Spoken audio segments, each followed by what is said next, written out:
Right now at noon, the Carthage City Council meets to discuss legal options to remove the city administrator.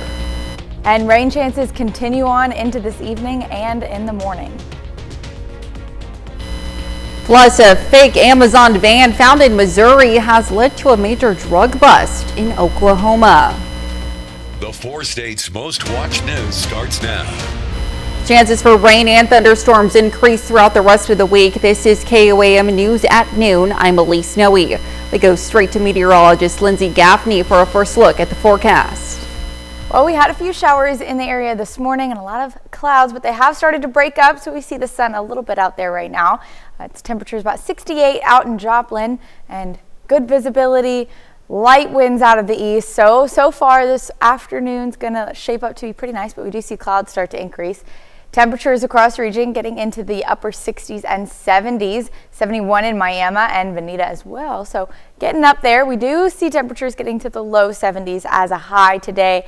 The cloud coverage today and a few showers moving in is going to make it feel a little cooler than it was yesterday. Now we've got those clouds, but like I said, few breakage in the clouds, and the showers we had earlier have already dissipated. Few showers may be pushing into those southern counties as well earlier this afternoon, and then we're tracking another system moving in later on tonight. We're going to bring some heavy rainfall as well as possible thunderstorms after midnight. So we do see this start to rise up. We have a lot of rain coming in tonight and for the rest of the weekend, and I'll have more details for you in just a bit. All right, thanks, Lindsay. And don't forget, you can be the first to know about the day's weather with the KOAM Skywatch weather app. You can get severe weather updates sent straight to your phone free of charge. It's available in the Apple App Store and the Google Play Store. Just search for the KOAM Skywatch weather app. The Carthage, Missouri City Council last night met to discuss the next steps in an effort to remove the city administrator. Some members of the council want to hire an outside attorney to assist with the removal process. It stems from Mayor Dan Reif's belief this city policy says he has to approve the dismissal, along with the council, and that he will not do so. The city attorney resigned from his position 2 weeks ago and bid farewell last night in his last meeting. The bill to hire an outside attorney passed its first reading. They also approved on first reading a measure to budget money to hire an attorney to help impeach the mayor. Both will be brought up for a second reading in a special council meeting on Monday. The city council in Baxter Springs, Kansas also met last night. They discussed plans for a sober living house. The plan is controversial for some residents because of its proximity to a school and restaurant bar. Council members yesterday determined the proposed location is not properly zoned for a sober living house and would have to be rezoned for the plan to proceed. In this nicely, peacefully, if the interested parties in putting this in come to us and try and rezone, we'll have another hearing. As of right now, they are not in compliance, so there's a compliance process they will have to go through. The Baxter Springs City Council meets on the second and fourth Tuesday of every month. Work to install new water lines on East 7th Street began this week. The road work will continue for at least the next 2 weeks from 7 p.m. to 7 a.m. weather permitting. The road work will take place between St. Louis Avenue and Florida Avenue. The section of the road and side streets will be closed to all traffic, and drivers are advised to find alternate routes. Well, Crowder will have 2 new programs beginning this fall. Engineering technology is intended to train students for careers as an engineering designer or drafter. Geographic Information System is designed to develop skills for storing, analyzing, and visualizing geographic information such as maps, satellite images, and demographic data. The college says both programs have high demand in the job market and can be completed relatively quickly. Well, more than 500 sixth grade students in Crawford County yesterday graduated from a youth leadership program. The Pittsburgh Area Chamber Foundation has hosted the program for 21 years now. It helps students develop leadership skills, including teamwork, communication, resolving conflict, and leading by example. The program has been instituted in every junior high school in Crawford County. The North Heights neighborhood in Joplin is getting ready for its annual Music Fest. Porch Fest kicks off on October 5th this year. However, applications begin this Thursday. As usual, the event will include performers, artisans, food trucks, porch hosts, and of course, a lot of volunteers. Spots for performers, artisans, and food trucks will be limited, so be sure to sign up as soon as possible. We have more information at KOAMnewsnow.com. Coming up, a controversial immigration bill in Oklahoma heads to the governor's desk. And later, we're making your family's favorite meatloaf in the Mr. Food Test Kitchen. A fake Amazon van found in Missouri has led to a major drug bust in Oklahoma.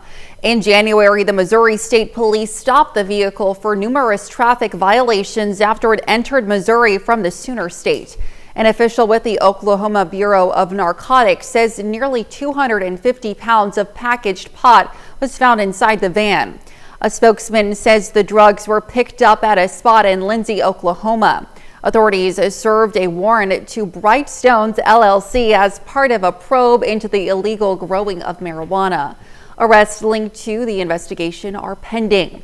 Oklahoma officials say their law enforcement efforts have drastically cut down on the number of criminal groups who are running illegal farms in the state. Well, more than 100 protesters gathered outside Oklahoma's Capitol Tuesday. They're upset about a new bill that the state's legislature passed and sent to the governor's desk Tuesday. It will allow local and state law enforcement to remove undocumented immigrants from the state. That's usually handled by federal officials. Texas recently passed a similar law. Oklahoma Governor Kevin Stitt is expected to sign the bill into law. It's also expected a lawsuit will be filed to try to block it. Federal regulators ban new non-compete agreements, which could impact tens of millions of American workers. The FTC says banning the non-competes will increase worker wages and lead to new businesses. The U.S. Chamber of Commerce says it will sue to block the ruling, saying it would, quote, undermine American businesses' ability to remain competitive. The ban is set to take effect in August. Well, this morning, Columbia University is giving students protesting for Palestinians a new 48-hour deadline to remove their encampment from school grounds. The directive comes just over a week since the protests began, along with reports of escalating tensions with the Jewish students. As CBS's Jared Hill reports, the actions have sparked a movement at campuses across the country. Overnight, dozens of tents cover the lawn at Columbia University as a midnight deadline to pack up passed with no action. The protests here started with students looking for the school to sever all ties with Israel following the country's bombardment of Gaza after Hamas's October 7th attack. Now they've sparked demonstrations on college campuses coast to coast. There are millions of Palestinians within Gaza who are sleeping out in the cold every single night without access to food, without access to shelter. At New York University, plywood barricades were installed around a campus plaza yesterday after unruly protests Monday night. More than 100 people were arrested. Students here at Columbia University say their main push is for more financial transparency and a change to how the school's money is invested. I think that it's time to divest from those weapons manufacturing and re-divest them into other important things. A similar sentiment from Jewish protesters near the Brooklyn home of Senate Majority Leader Chuck Schumer. What I don't understand is why we keep sending money for genocide. Tensions on campuses have led to concerns about harassment and safety for the school's Jewish communities. A person was yelling at me, screaming at me, calling me a Zionist and a murderer. Amid unrest and with graduation just weeks away, Columbia announced it'll offer online classes for the rest of the year. Jared Hill, CBS News, New York. House Speaker Mike Johnson's office announced he'll meet with Jewish students at Columbia University this afternoon. Well, still to come on KOAM News at noon, Mr. Food.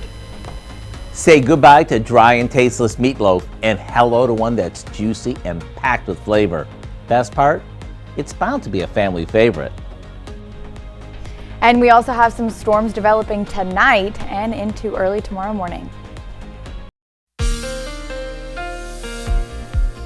So we do have some storms moving in tonight, heavier rain and then thunderstorms after midnight. But right now looking good. Let's take a look outside at 7th and Range Line. We have some breaks in the clouds. We saw some overcast conditions earlier this morning and a rain shower that passed through the area as well. But we are starting to clear out for the time being. We've got a few showers pushing through our southern counties as well. Temperatures warming up to the 70s now, slowly creeping up there. We still got temperatures in the low or the upper 60s as well, getting 67 in Independence, 68 in Parsons. But we are getting into the 70s as well, 71 in Miami. So warming up slowly but surely. But with the clouds that we have, the cloud coverage and the showers pushing through, may not get as warm as it was yesterday today. We had a shower that passed through the region, started to dissipate by the time it hit Pittsburgh, right before it hit Joplin, but we did have some elevated showers that passed through, bringing us a lot of those overcast clouds. Then we see this shower moving through those southern counties as well. We're just getting the top bit of that storm. We're not getting any severe weather with that one. And tonight we are seeing some more showers pushing through as well. But like I said, nothing too severe until tomorrow morning. That's when we're going to see those thunderstorm chances pop up. But we do have pretty consistent rain over the next few hours, starting around 6 to 8 p.m. We'll start to see those rain chances spike up. And then overnight, it's going to be 80% or greater of rain chances. Now we had a very low risk of storms tonight, but as you can see, we've kind of expanded that into a low risk just for some of our counties out in Kansas and Missouri or Oklahoma. Now, main threat's still going to be east of us. We're not going to see much. And then tomorrow, a low risk for all of our counties in Kansas and Oklahoma. Friday is the start of our major pack of severe weather. We're seeing elevated risk right now for all of our counties out in our viewing area, Now, this is a future track, so we see about 2:30, we have those showers just clipping our southern counties that we're going to be pushing through. Nothing crazy there. And then we start to see the next shower band moving in. Few thunderstorms there, like nothing too severe. May hear just some rumbles of thunder, maybe some lightning as well, but no threat to major severe weather here. And this is about midnight. We see it pushing past Joplin, continuing off to the east. And by 5:30 a.m., we have a line of storms. A little hard to see the line clearly, but right now, few thunderstorms that are in Joplin and moving off to the eastern counties as well. And if you take a look way off to the northwest, another patch of severe thunderstorms will be moving into our area. And you can see that comes in afternoon on Thursday, pushing through Parsons, and it'll continue in through Joplin, hitting Joplin early afternoon around 1:30 to 2 p.m. So we do have some severe storms tomorrow, main threat being hail, damaging winds, and heavy rain as well. Weekend, Friday, Saturday, and Sunday, possible alert day for all 3 days. Haven't very gotten close to that, so we don't exactly know the severity of what we're going to expect or the timing, but we can idealize it'll be Friday afternoon. We may have some thunderstorms as well as hail, fast winds, and heavy rain Saturday overnight and Sunday afternoon as well. And we'll continue to update you as we get a little bit closer to that event. But for the next couple of days, showers and thunderstorm chances today and tomorrow. We definitely need the rain, but hopefully it's not going to be too severe in this area and there's not going to be a lot of damage or anything like that. But I guess we'll just have to keep our eyes on it. Definitely. For the next couple of days at least, shouldn't be too severe. No tornadoes, but starting Friday, may want to be prepared for any chance of tornadoes or damaging hail too. Absolutely important. Thanks, Lindsay. Well, stick around. We're making your family's favorite meatloaf in the Mr. Food Test Kitchen. We'll be right back. We'll say hello to your new favorite meatloaf. Howard shows us the recipe for your family's favorite meatloaf in the Mr. Food Test Kitchen. Have you ever had meatloaf that was sort of dry and tasteless? And other times you take a bite and it's one of the best things you've ever tasted. I know I have. So today Our goal is to say goodbye to all those disappointing meatloaves and hello to one that is sure to be a family favorite. One of the most important things with making meatloaf is to start with the right ground beef. I like to use a ground chuck since it's a little fattier, giving it lots of flavor. Now we combine this with some crushed butter crackers, a chopped onion, a good amount of ketchup, a couple of eggs, and a bit of salt and pepper. Another key is don't overmix it, because if you do, it tends to get tough when it's cooked. After hand forming this onto a baking sheet, we top it with some bacon. The reason I like to hand form this is it allows the fat to drain away while it cooks. After this bakes for an hour or so, we'll top it with a combo of mustard, ketchup, and brown sugar, and back into the oven it'll go. And there you have it, a meatloaf that is super juicy and is packed with flavor inside and out. And the combo of the bacon and the glaze makes it irresistible. So don't wait another minute. Go online and get the recipe for what we call your family's favorite meatloaf. I'm Howard in the Mr. Food Test Kitchen, where today we found a comforting way for you to say, ooh, it's so good. You can find this recipe along with a lot more good food from the Mr. Food Test Kitchen online. Just go to our website at KOAMnewsnow.com. Now here's a look at the 4-state market prices. Well, we've got some showers moving in later on this afternoon into the evening hours. They'll start to increase and we'll see some thunderstorms pushing in early Thursday morning from 5 a.m. starting about 4 or 5 a.m. continuing on till early afternoon. We'll have some thunderstorms, nothing too severe, but you may expect some damaging winds and possible hail as well. Main threat for severe weather not coming in until the weekend.